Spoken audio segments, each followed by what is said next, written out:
Good evening and a warm welcome to the valedictory session of Global Finance Conclave 2021. I am Ishi Agarwal, a second year student at Jindal School of Banking and Finance, and I will be moderating today's session along with Saloni Bedi.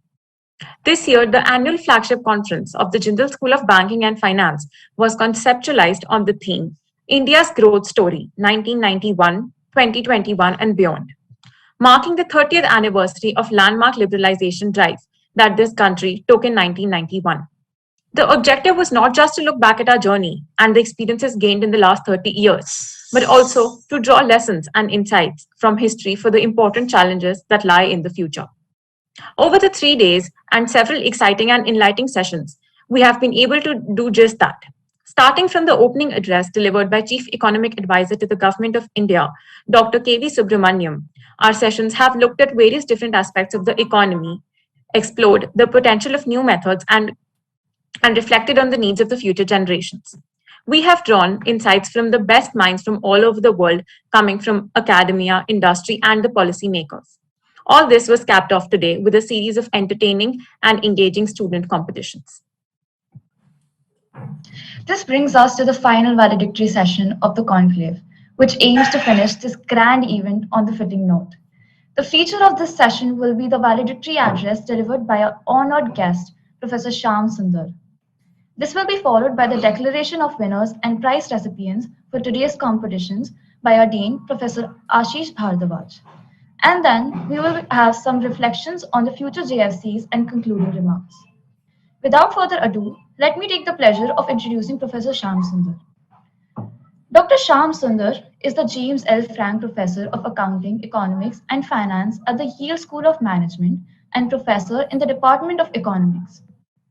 He is a renowned accounting theorist and experimental economist.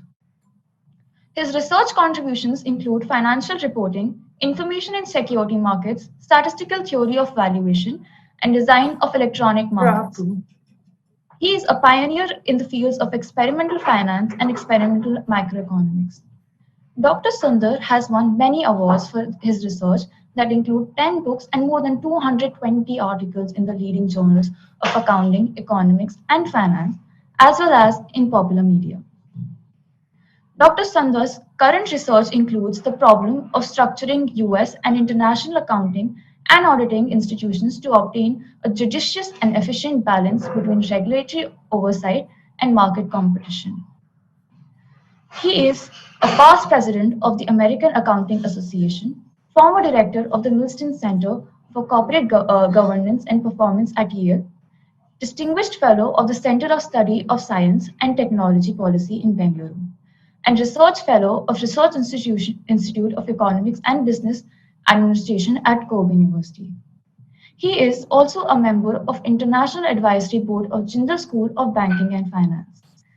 With this, let me invite Professor Sunder to deliver the valedictory address.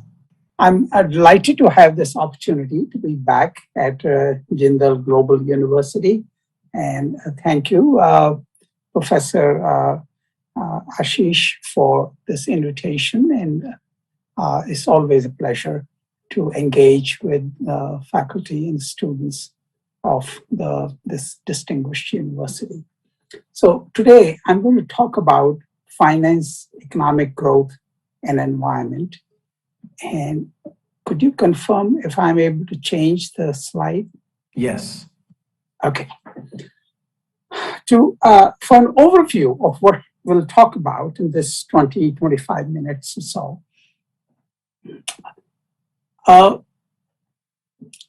finance has helped create the modern civilization, and a large part of our standard of living today is a result of finance, which is a technology invented many thousands of years ago.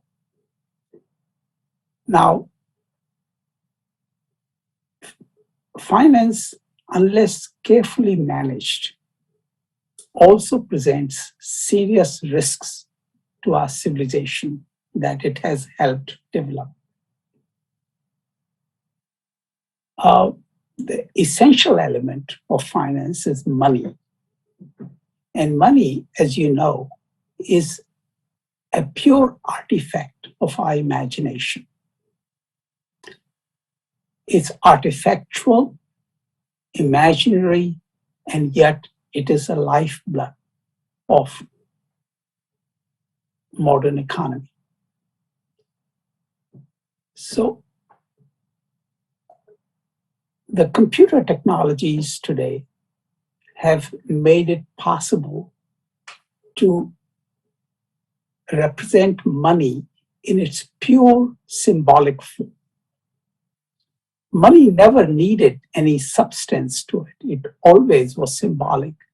But with computer technology, we see it in its pure symbolic form, which require no substance or real resources. That's both good and bad, because uncontrolled power in private hands to create money, which is now possible and in some cases being argued for,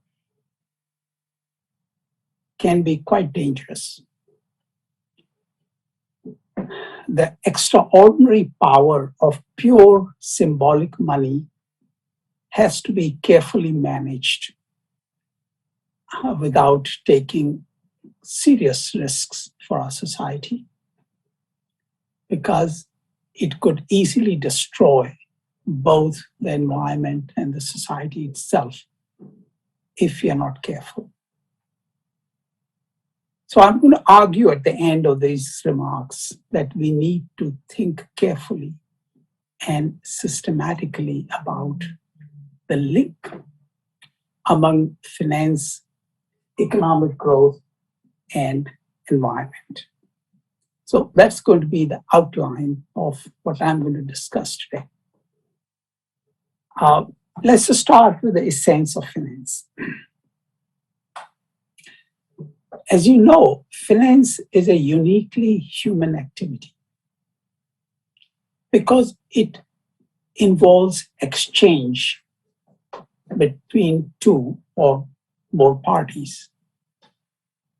I give you one thing and you give me another thing. Now, a pure economic exchange where I might exchange an apple for an orange is also uniquely human, but finance involves more than just economic exchange, that I give you an apple, you give me an orange, because finance involves a time lag between delivery by the two sides. So one side delivers now, and the other side delivers sometime later with a time lag. Now, that time lag is very important in finance. And because the second party who will deliver their share of the exchange later may not be able to do so or may not be willing to do so. That creates a lot of uncertainty. Because the doubts about the ability for reasons beyond one's control or within one's control create uncertainty, and doubts about willingness to deliver create moral hazard. So, person A gives a loan to person B. Person B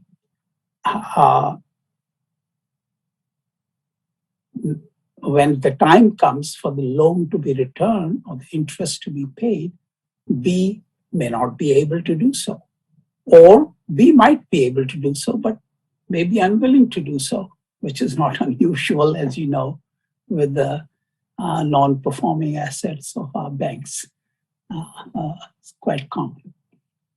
So the history of civilization consists of finding ways of overcoming such doubts about the willingness and ability of the second party to deliver on their share of the promise. Of course, when promises are made and kept, they generate huge economic gains. And that's how finance has made our current standard of life, standard of living possible, and made us quite prosperous. The huge economic gains have arisen from financial transactions. And the important elements of finance that you are already familiar with, I'll just list them briefly: money, credit, exchange, insurance, payment systems, agency systems, partnerships and corporations, taxation, commercial codes, and regulation. Okay. So these are the essential elements of what we call finance these days. Now, as you know, money started out thousands of years ago, early in human civilization, in physical form, in what was called commodity form. Money was things that could be that were of value in themselves. I think the first bar in the figure is actually a cattle or a cow that was used for money. Cattle, sheep, goats, chickens, etc. were used for money. Loaves of bread were used for money.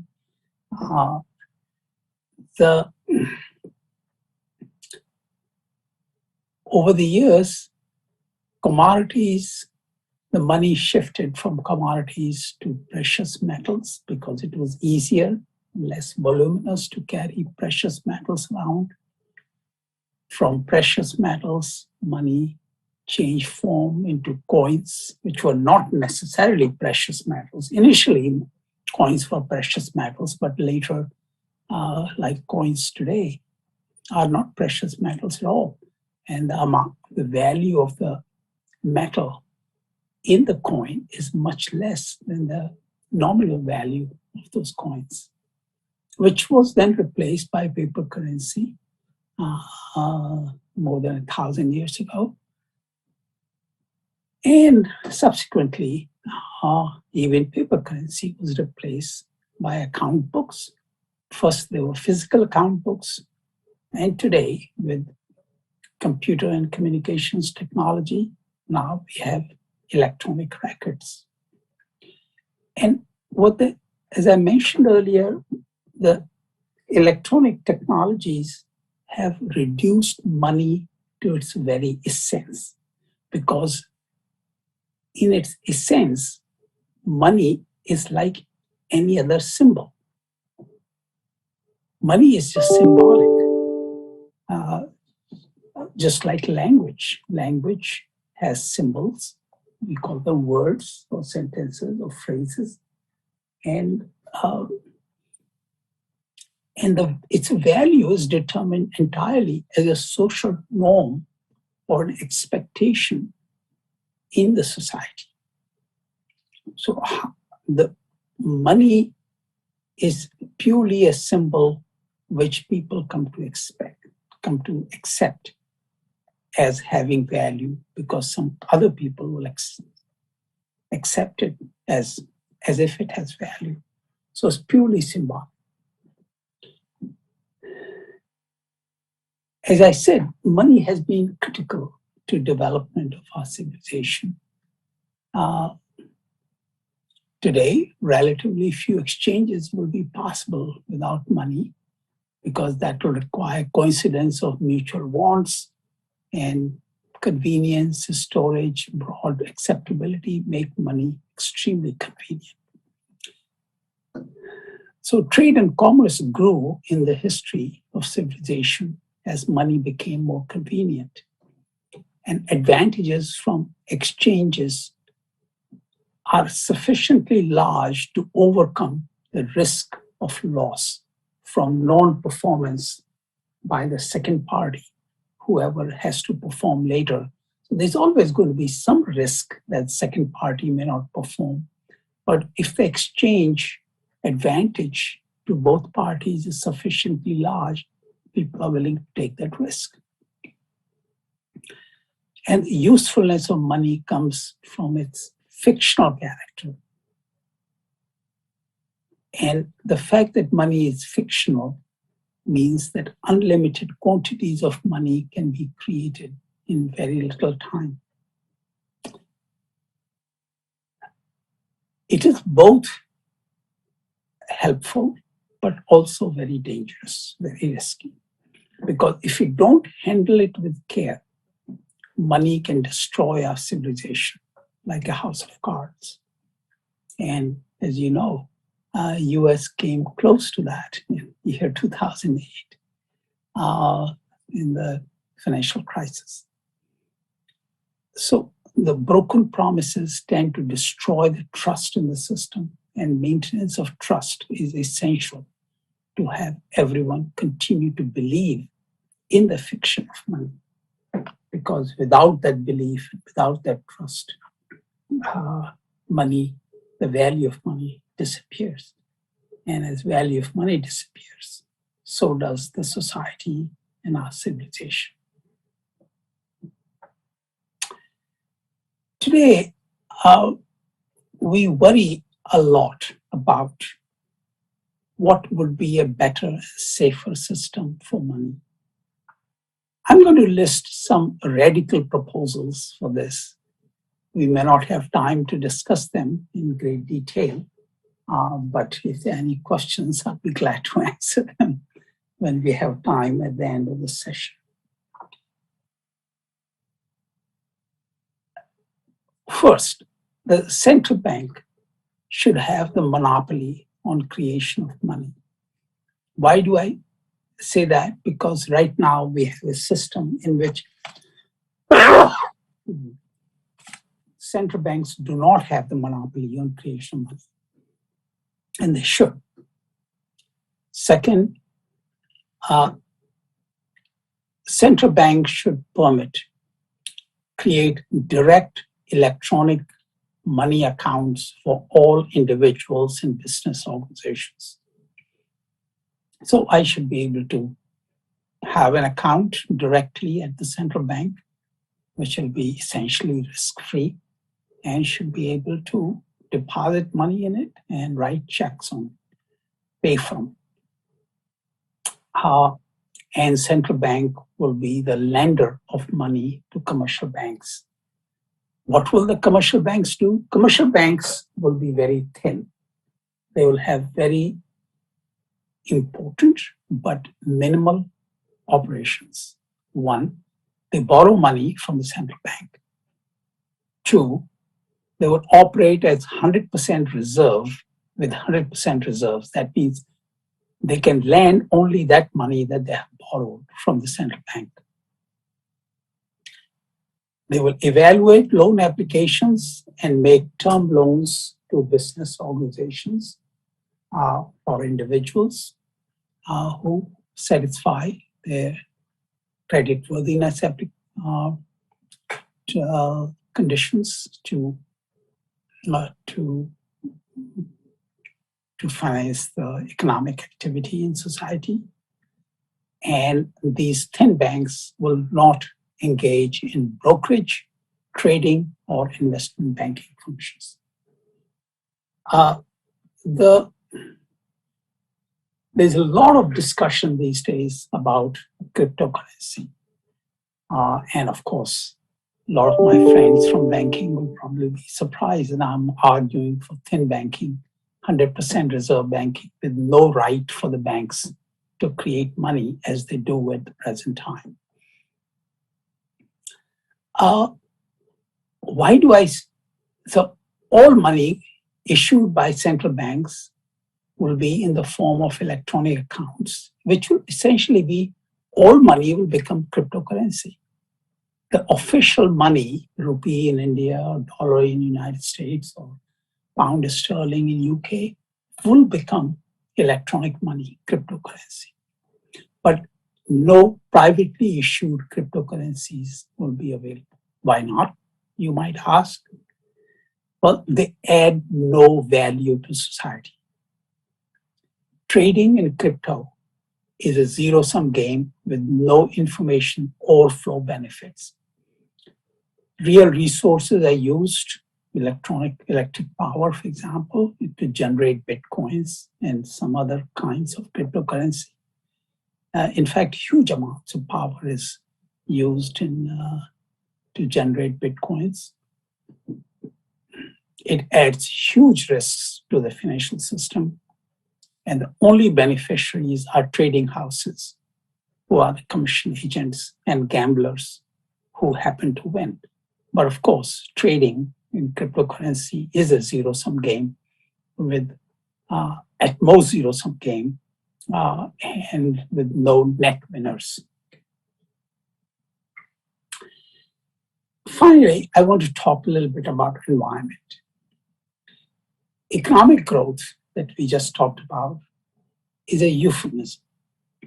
Economic growth is a euphemism for greater consumption.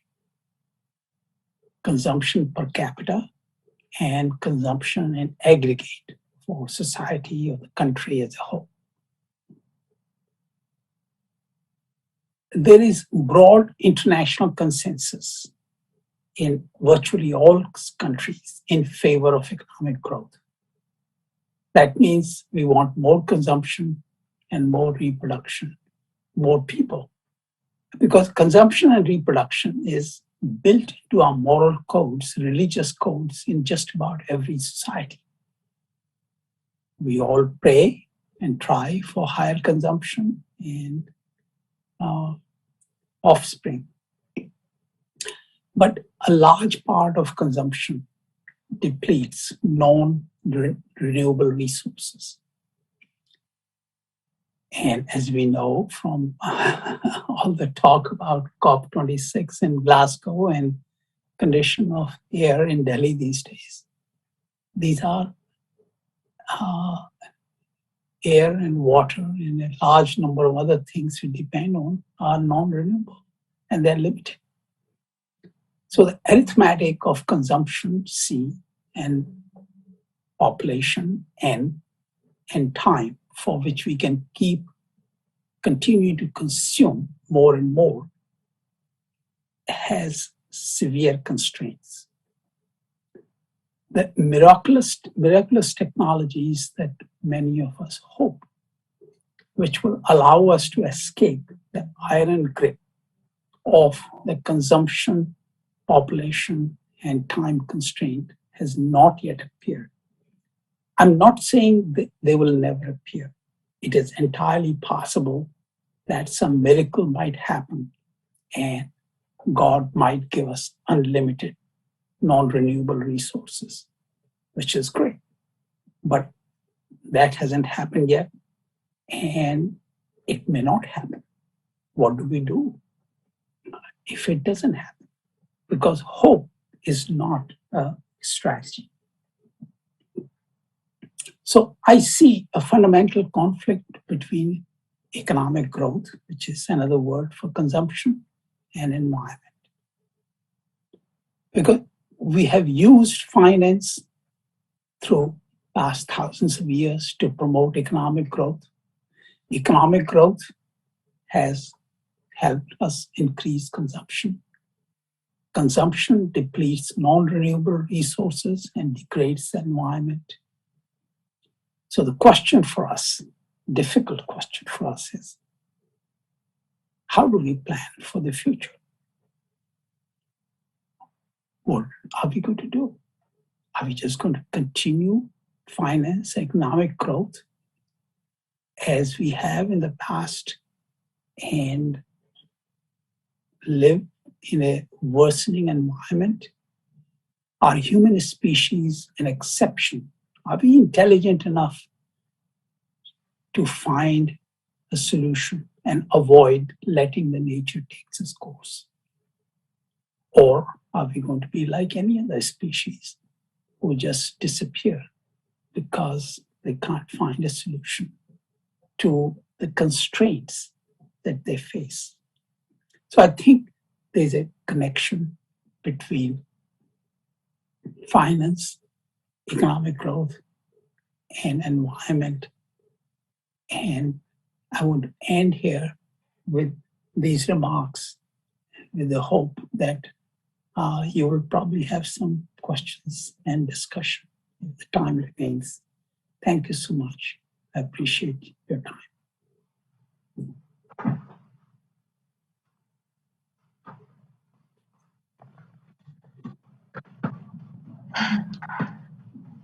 Sir, actually, I have a question. Can I please ask that? Please, of course. So, could you please elaborate why trading in crypto is a zero-sum game with no information overflow benefits? And like, how is this different from speculative stock trading? Okay. One, it's largely similar to speculative trading, stock trading. I agree with you. There are some information flow benefit, but first let me answer first part of your question. When you and I trade in cryptocurrency,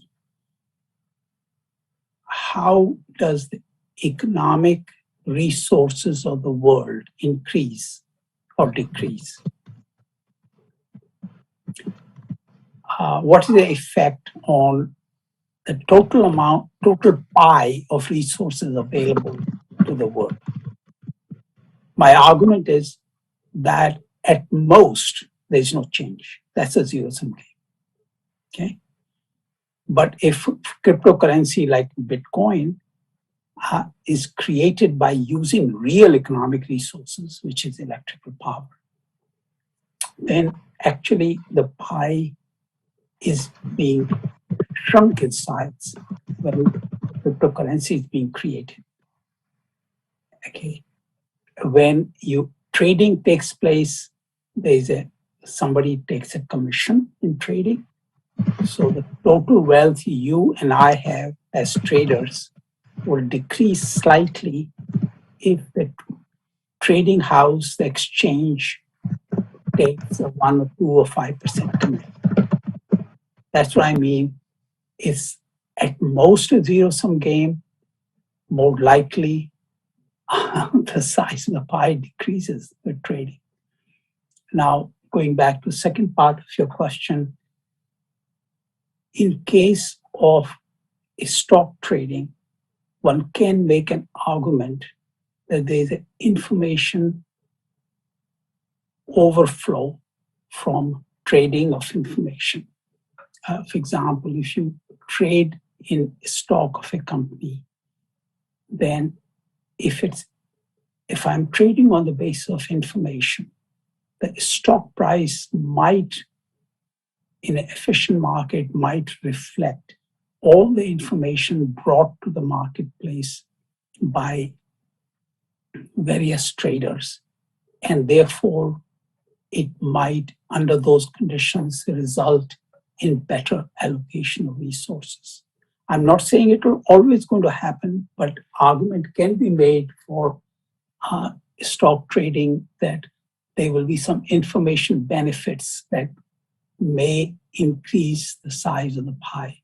But of course, we know very well that in stock markets, the amount of trading that actually takes place in the stock market is far in excess of the amount of trading that will be justified on the basis of information itself, because vast amount of trading is simply speculative.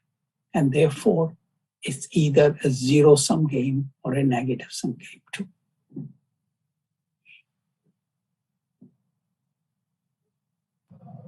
That seems very interesting. So I shall even do some research on this. But thank you so much for this enlightening address. And now I would like to invite Professor Ashish Bharadwaj, Professor and Dean of Jindal School of Banking and Finance, to please declare the prize winners of today's student competition. Thanks, Saloni. Shyam, I also had a question for you on the lines of what Saloni asked. I wanted to push you a little bit into the same point. And but I don't know if you have time. Do we have time, Saloni? No. A minute or two? I think so, sir. Okay. No, because a lot of students are listening, and you raised a very important question. And I wanted to just push Shyam a little bit more. So I was also kind of wondering about two things that you brought up in your slides. One was the forms of money that have existed in the past several hundreds of years around the world.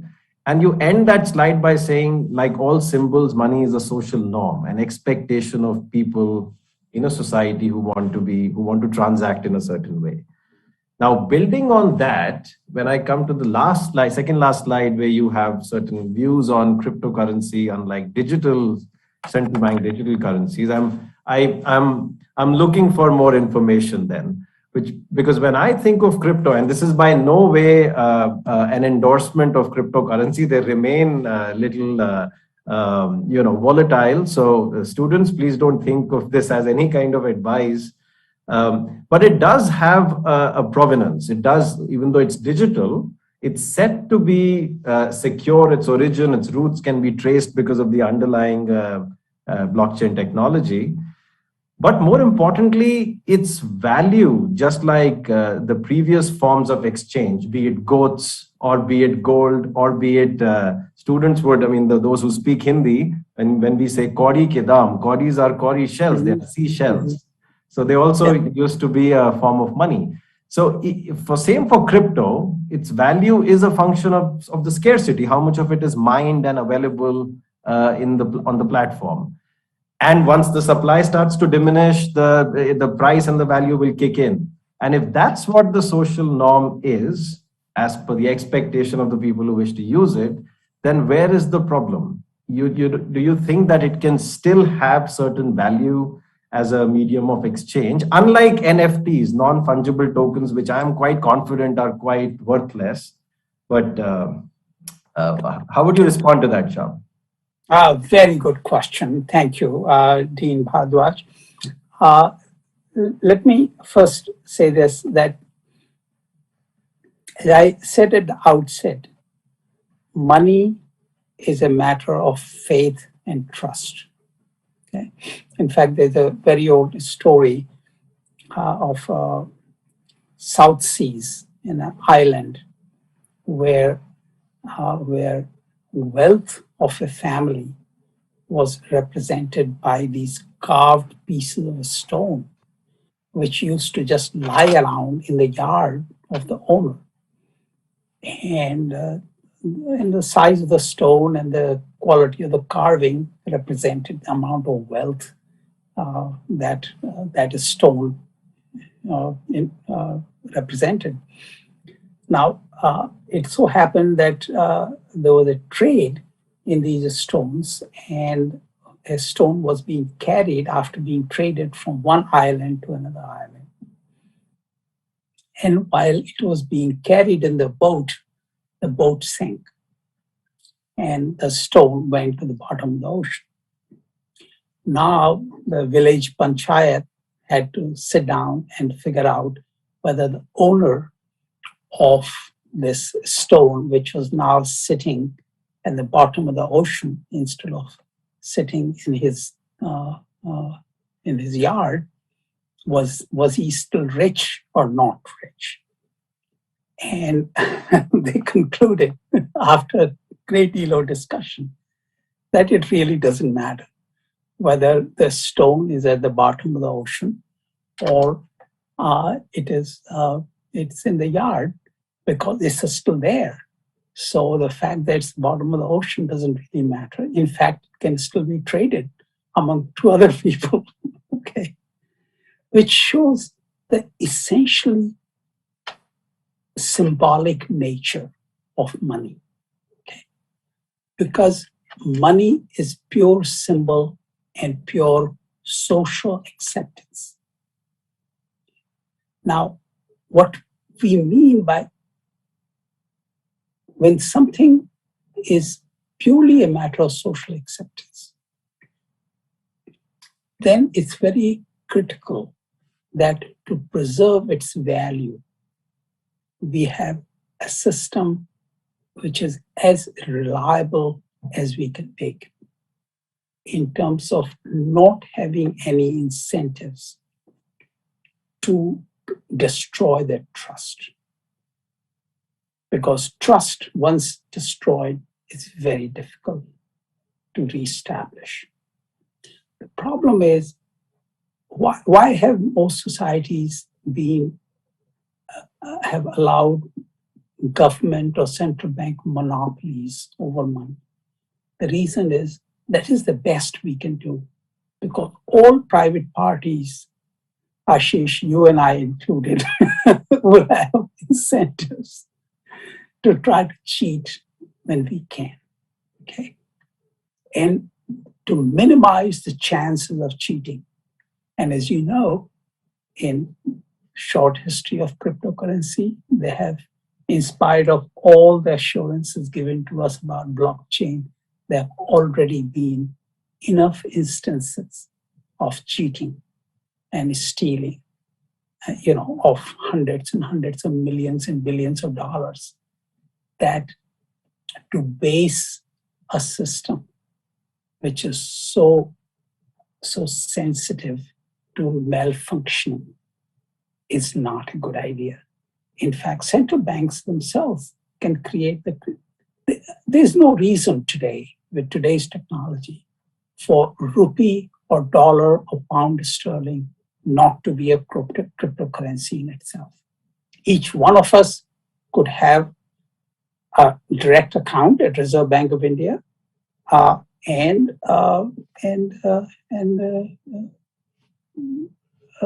there'll be no need for trading in it, and that will be a much simpler system than to have to rely on faith that you need to have on Shyam Sunder's or Ashish or Ishi's honesty and reliability and unbreakability of their computer code. Thank you so much, Shyam, for that convincing response. Thank you. Over to you, Saloni. No, sorry, you had thrown it back to me for Yes. writing that. Okay. All right. So I've got a list of winners and runners up in certain categories. So let me start with Arth Vivad. And for those who are wondering what kind of event this was, it's a signature GFC debate which involves students and involves students from different institutions. It's a hallmark event of our conference conclave. So the winning team is they are called Team Panthers. Congratulations, Team Panthers. They are from Sri Ram College of Commerce, Delhi University, and there are 3 brave participants who navigated and battled through and won. Shresh Agarwal, Ayush Banka, and Tushar Goswami. Congratulations, Team Panthers from SRCC. And they are runners-up. I should have kind of announced the runners-up first. I just saw them. I scrolled down. The runners-up, you did a fantastic job also. The margin was really thin. But the runners-up are Team Zero Arleys from National Institute of Technology, Jamshedpur. 3 wonderful participants from NIT, Jay Tanvi, Divyansh Dubey, and Rahul Pandey. Congratulations, NIT, you did great. Okay, let's move to the second one. The second event is GFC Trivia, which was a competition to test in-depth knowledge and how quickly you can respond to something when asked. And the runners-up are trailblazers from Thapar Institute of Engineering and Technology. And the team has Sachin Kansal and Devansh Pahuja. You're the runners-up. Congratulations. The winning team for GFC Trivia are the team from St. Xavier's University, Calcutta. Congratulations, Aman Bardia and Jagrit Kaushik. You did really well in the trivia game and event. The third one is called the Globe, which is an accounting, taxation, and marketing competition. The runners-up are Team Duj from Kirodimal College, Delhi University, which comprises of Raj Bans Huidrom, Pratham Sinha, and Shivang Singh. Congratulations, Team Kirodimal College. The winning team for the Globe are Team Challengers from IMT Hyderabad, Institute of Management Technology, and the participants of this team are Sneha M, V. Tyagarajan, and Soumya Chaudhary. Congratulations, IMT. You did really well in the Globe. All right. The next event is interestingly called Double Agent. It's a very exciting and a new thing that our students had put together, challenging different debating skills. And the runner-up is Gautam Badlani from Chanakya National Law University, Patna. Congratulations, Gautam. And the winner of Double Agent is Siddharth Badlani. I'll assume that Siddharth Badlani and Gautam Badlani are not related. And even if they are, there was absolutely no collusion of any sort, I can assure that. Siddharth Badlani is from Ramjas College, Delhi University. Congratulations, Siddharth, for winning Double Agent. Finally, our last student event, again, a very exciting one called Council of Cons, where the idea was to apply your logic and skills to a situation of white-collar crimes. Very exciting. We have a runner-up, Aviral Agarwal from Bennett University. Congratulations, Aviral. You did very well. And the winner for Council of Cons is Advan Suresh from Siva Subramania Nadar College of Engineering. Congratulations, Advan. You did very, very well. So the idea of Council of Cons is to learn mistakes and preempt them rather than get wrong ideas of how to make quick money. Just take note of that. All right. Thank you very much. Congratulations to all the winners, to all the participants. In fact, I'm told that it was very difficult for the judges to decide because the margins across all these competitions was really wafer thin. So try again. We really appreciate your effort, your time, and we'll see you in the moderators. Thank you, Professor Bharadwaj. May I now invite Professor Ram, Professor of Practice and Vice Dean JSPF, to kindly say a few words in reflecting on the journey of this event and its future editions. Thank you very much, Ishi and Saloni, for hemming this particular section. Wow, this was energy-packed 3 full days of events that we had not conceived of. When we started this journey about probably 4 or 5 months back, we were thinking of about 6 or 7 sessions over 2 days, and very quickly it kind of catapulted into over 25 sessions over 3 days. And though this was a weekend and Children's Day, so happy Children's Day if you guys celebrate that. It just happens to be my wedding anniversary as well, but so I do enjoy spending more time with you guys than with my wife, so we'll leave it at that. But it has been an amazing 3 days. We start every day 12 hours and full of energy. Participants from all over the world. We had folks from Canada, from Australia, from the US, in addition obviously to India as well. And we had gripping conversations. Sometimes it was stimulating as well as heated discussions between the panelists, and we had several academic presentations, distinguished speaker series, and before this event started, we were talking about how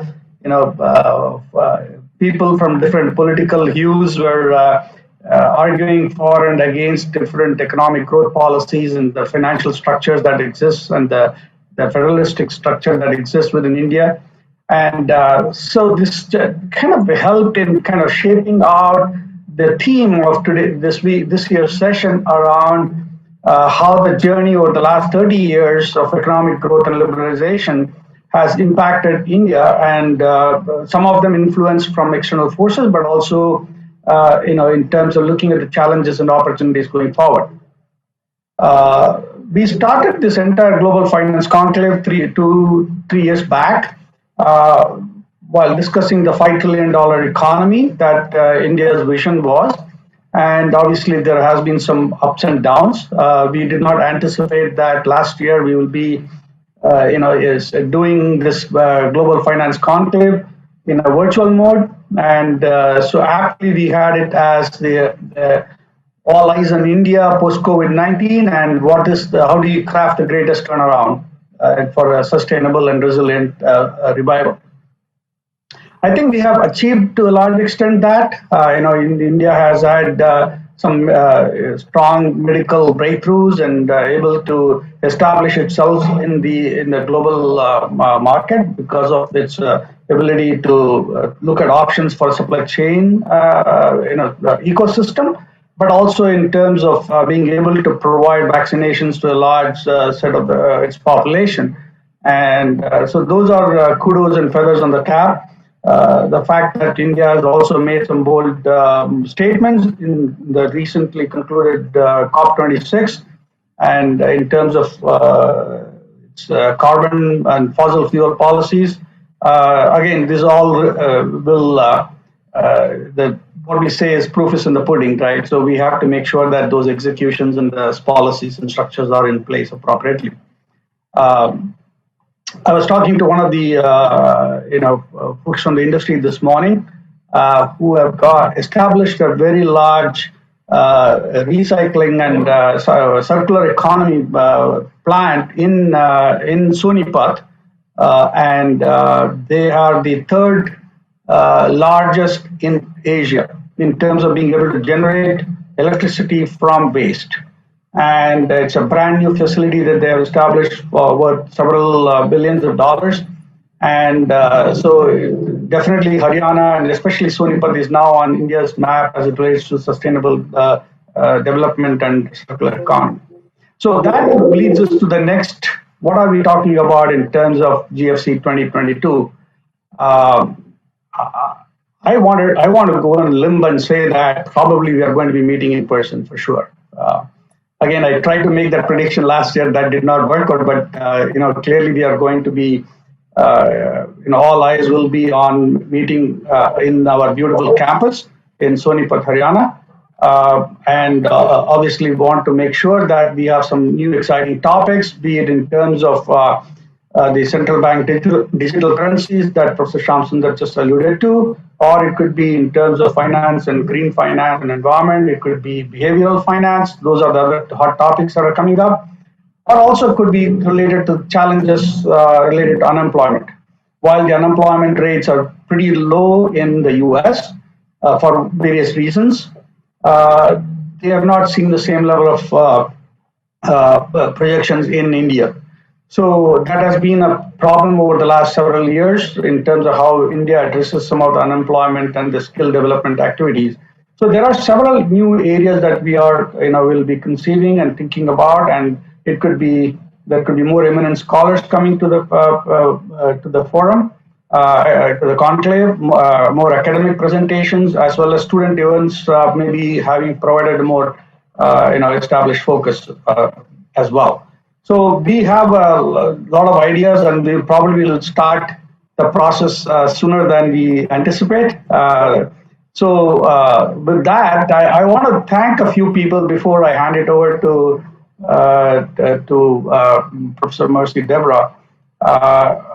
First and foremost, Professor Rajkumar is the founding Vice Chancellor of Jindal Global University. Thank you. You have been absolutely a marvelous supporter and friend of our school. I want to thank our Registrar, Professor Sridhar Patnaik, for supporting us and right through. And clearly the entire JGU and JSBF faculty members who have been enthusiastically participating, moderating, and engaging in different panels and discussions, and even conceiving of different themes as well. the JSBF Student Council of Yuvraj Singh, Devna Kandelwal, Krishna Nair, Vidit Kanduri, and Preksha Jhunjhunwala, who have been tirelessly working. At 3 a.m. I call them. At 12 p.m. I call them. They are there available for us to work through this. And then specifically the committee heads, Shavani Singh, Shruti Agarwal, and Vinny Dev. All the committee coordinators, execution team, student leaders, and the event organizing committee members. There are probably about 50 of them. Obviously, I'm not going to name them. The IT and the audio-visual team, the communications and the graphics team, the folks have been really amazing, and they do come through at the last minute for sure. So the finance team and finally the students of JSBF and the broader JGU student community who have been very involved in not only the execution but also in participating in these events. And my final thanks to the faculty coordinator, Professor Ramlan Das Gupta. And so it's a new experience for him, but hopefully things will become better next year. And so I wanted to thank you folks, and wanted to hand it over to Professor Mercy Deborah to provide your closing comments. She's the associate professor and assistant dean and additional registrar, so she wears multiple hats at the Jindal Global University. So over to you, Professor Deborah, to take it forward. Is Mercy here? Thank you, Professor. Thank you, Professor Ram. A very good evening to all of you, and I have less than 5 minutes, but I will honor that time that I have to just share a couple of reflections now that we have come to a close of this 3-day conclave on global finance. So on behalf of, at the outset, on behalf of OP Jindal Global University, I really wish to take this opportunity to thank all our distinguished guests, and particularly Professor Shyam Sunder, who has joined us this evening to deliver the valedictory address. But I'd also like to thank on behalf of OP Jindal Global Universities all our distinguished guests, our speakers, our panelists, moderators, participants, both from JGU as well as our partnering institutions, the organizing team, our faculty and students at JSBF, and of course, our viewers who have joined us from different time zones for this global finance conclave organized by the Jindal Banking and Finance School. For all of us who've been tuning in to various sessions which kindle our interest at this 3rd Global Finance Conclave, we have indeed banqueted on the host of sessions which have been organized on some of the very pressing issues that have caused us to pause, reflect, and take a stock of India's growth story from 1991 to 2021 and beyond. For a lot of us, for those of us, in fact, who have witnessed and reaped the benefits of the new economic reforms of 1991 that unfurled before us, 1991 truly stands as a watershed moment in our economic history as a nation, not just for the liberalization policies that were rolled out and for the growth that it propelled in various sectors of the economy, such as bringing in foreign investment. But more importantly, 1991 stands as a watershed moment in our economic history for the simple reason that it made an impact on the lives of people in this country many years since the economic reforms of 1991 were first rolled out. And now as we stand, as we reflect on India's growth story at the fag end of 2021 and look beyond 2021 at the challenges which beset us, we will have to rethink and tinker with some of our economic policies and planning if India has to catch up with some of the robust and growing economies in Asia and in the world. So while a slew of, economic reforms have ensued in the past 3 decades, and I, as a person who has a non-banking and finance specialization, I have still been nonetheless a keen observer of the changes that have undergone over the past 3 decades. particularly in the banking sector, the regulation of the securities market, the ushering in of the foreign investment, drawing up of our new industrial policy, and we refined our exim policy, and rolling out of a whole host of fiscal reforms, including reining in on the sword of Damocles that we have, which is called as fiscal deficit. But India today stands at a very important juncture on the 75th year as an independent nation. And more importantly, as we eagerly and optimistically look forward to a post-COVID world. Of course, a lot of these reforms have also been supported by the technological wherewithals that we have had, and these have contributed and revolutionized some of the sectors of the economy. But we, at this juncture in 2029, India truly lies at the cusp of change. And it lies at a moment where we have to also endure the pangs of change, particularly in terms of how we shape our economic policies and our financial plans, what we do at home in our domestic policies, how we fashion our regional economic policies in Asia, and how we shape and act on our commitments on the international front will determine not just the fate of our people at home, but will also impact the world, given that we are one of the 6th largest economies in the world. So, and interestingly, this conclave also comes close on the heels of COP26, the UN's climate change conference at Glasgow, where deliberations and negotiations have just concluded on climate finance between major stakeholders. And if India has to reach our net zero emission target by 2017, then it will require India to realign our focus. And as Professor Shyam put it for us, we really need to realign our focus on finance, economic growth, and environment, because all these issues are inextricably linked with the wealth and the health of the nation. So this conclave couldn't have come at a better time to deliberate on these host of issues such as cooperative federalism, tax treaties, future of banking insolvency, climate change and finance. And of course, we've also steered towards certain topical issues such as cryptocurrency, which have intrigued many of us who also come from a non-banking and finance specialization.